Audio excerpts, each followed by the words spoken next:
Hi friends, তোমাদের আবারও এক নতুন রেসিপিতে স্বাগত জানাই। দুদিন পর গণেশ পুজো এবং সামনে বিশ্বকর্মা পুজো। তোমরা এই মতিচুর লাড্ডুটি বাড়িতে বানালে ঠাকুরের ভোগ হিসাবে দিতে পারো বা ঘরে বানিয়ে রাখতে পারে অতিথিকেও দিতে পারো। খেতে খুব দুর্দান্ত স্বাদের।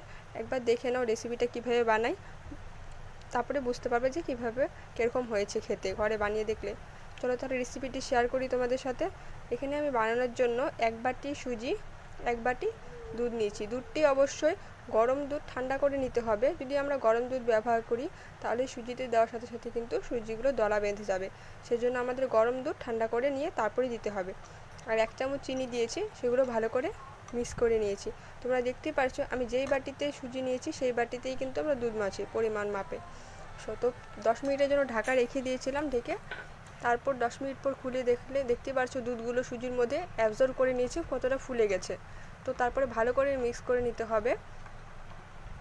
এরকম মিক্স হয়ে গেলে পরে তারপর আমরা এটাকে এখন ফ্রাই করে নিব। তো ফ্রাই করার জন্য আমরা কড়াইতে তেল আগেই বসিয়ে দিয়েছিলাম। তেল গরম হয়ে যাওয়ার পর আমরা বড়ার আকারে ফ্রাই করে নিব। এটা যে কোনো সাইজেরই ফ্রাই করতে পারো। লো টু মিডিয়াম ফ্লেমে বড়াগুলো এভাবে লাল লাল করে ভেজে নেবে। এভাবে করে সবগুলো বড়া আমরা ভেজে নেব।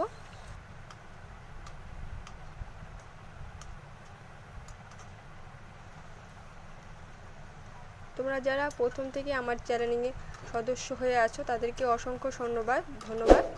আর যারা আমার চ্যানেলের নতুন ভিউয়ার্স তাদেরকে অনুরোধ রইল আমার চ্যানেলটিকে প্লিজ সাবস্ক্রাইব করে দেওয়ার জন্য। তো এইভাবে করে সবগুলো বড়াগুলো আমি ভেজে নিয়েছি। দেখতে পাচ্ছ বড়াগুলো এখন ঠান্ডা করে নেব। ঠান্ডা হয়ে গেলে পরে এভাবে করে ছোটো ছোটো করে আমরা টুকরো করে নেব, যাতে ব্লেন্ডারে ভালো করে ব্লেন্ড করে নেওয়া যায়।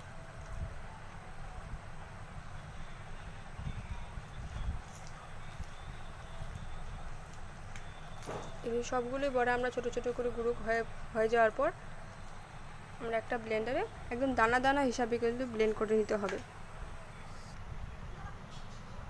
দেখতে পাচ্ছ এইভাবে দানা দানা করে ব্লেন্ড করছি, একবারে মিহি ব্লেন্ড করলে হবে না। এখন আমরা বানাবো সুগার সিরাপ। সুগার সিরাপ বানানোর জন্য 1 বাটি চিনি দিয়েছি, সেই বাটিরই মাপ অনুযায়ী 1 বাটি জল দিয়েছি। তো এটাকে আমি এখন মিলিয়ে নিব।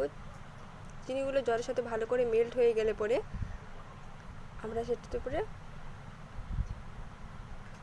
আমি 1 চামচের মতন ফুড কালার দিয়েছি। অরেঞ্জ ফুড কালার ব্যবহার করেছি। ফুড কালারটা টোটালি অপশনাল, তোমরা চাইলে ফুড কালার ছাড়াও জিনিসটা করতে পারো, বানাতে পারো সিরাপটা। তো এখানে আমি কিছু এলাচ গুঁড়ো দিয়েছি। তো সিরাপটা আমাদের 18 ভাব করে বানাতে হবে। 1 তার 2 তার বলে এখানে কোনো কথা নয়। চিনির সিরাপটা যদি 18 ভাব যখন হয়ে যাবে তখন বুঝতে হবে আমার চিনির সিরাপটা তৈরি। তো গুঁড়ো করে রাখা সুজির মিশ্রণটি আমরা কি করব, সিরাপের মধ্যে দিয়ে দেব। তো একটা কথা এখানে মনে রাখবে, আমাদের কিন্তু সিরাপটা বানানোর সময় থেকে এটা মিক্স করা পর্যন্ত আমাদের লো ফ্লেমেই করতে হবে, নাহলে কিন্তু আমাদের ভালো করে মিক্সড হবে না সিরাপের সাথে। এই সুজির মিশ্রণটি দলা দলা থেকে যাবে।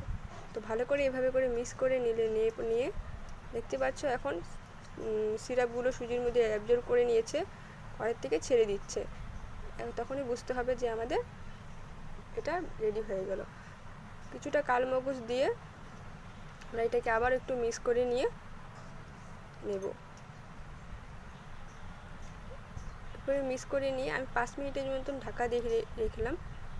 অনেক কেউ আছে 10 মিনিটের মতন ঢাকা দিয়ে রাখে, আমি এখানে কড়াইতে 5 মিনিট ঢাকা দিয়ে রেখে দিয়েছি। তারপরে এরকম দেখছো কড়াই থেকে অটোমেটিকলি ছেড়ে দিচ্ছে। তারপরে এখানে আমরা একটা বাটিতে নামিয়ে নেব। নামিয়ে রুম টেম্পারেচারে ঠান্ডা হওয়া পর্যন্ত, যতটা মানে তোমরা এটা দলা বাঁধতে পারবে আর কি, লাড্ডুর আকারে শেপ দিতে পারবে, ততটা পর্যন্ত ঠান্ডা করে নিবে।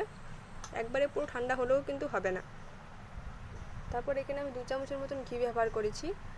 ঘিটা অবশ্যই দিতে হবে, তাহলে কিন্তু খেতে ভালো হয়, স্বাদ হয়।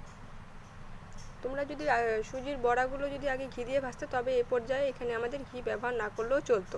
যেহেতু আমরা বড়াগুলো তেলে ভেজেছি সেই জন্য এখানে আমরা ঘি 2 চামচের মতো ব্যবহার করছি। যেহেতু আমরা ঘি ব্যবহার দেখতে পাচ্ছ এই মিশ্রণটি আমাদের যেটা বানিয়ে রেখেছি সেটা আমাদের হাতে লেগে যাচ্ছে না, সুন্দর করে লাড্ডুর আকারে শেপ হয়ে যাচ্ছে।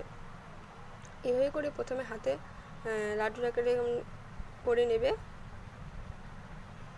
দলা বেঁধে নেওয়ার পর হাতের মধ্যে এভাবে করে নিয়ে তারপরে হাতের তালুতে নিয়ে এভাবে করে গোল শেপ একটা দিয়ে দিবে। তোমরা যে কোনো সাইজের করতে পারো, ছোট বড় তোমাদের পছন্দের মতন। আমি এভাবে করে লাড্ডুগুলো বানিয়েছি। আজকের রেসিপিটি কেমন লেগেছে তোমরা অবশ্যই আমাকে কমেন্ট করে জানিও। যদি ভালো লাগে প্লিজ আমার চ্যানেলটিকে লাইক অ্যান্ড সাবস্ক্রাইব করে দিও আর শেয়ার করে দিও। দেখা হচ্ছে তাহলে নেক্সট ভিডিওতে আবার নতুন কিছু রেসিপি নিয়ে। ধন্যবাদ।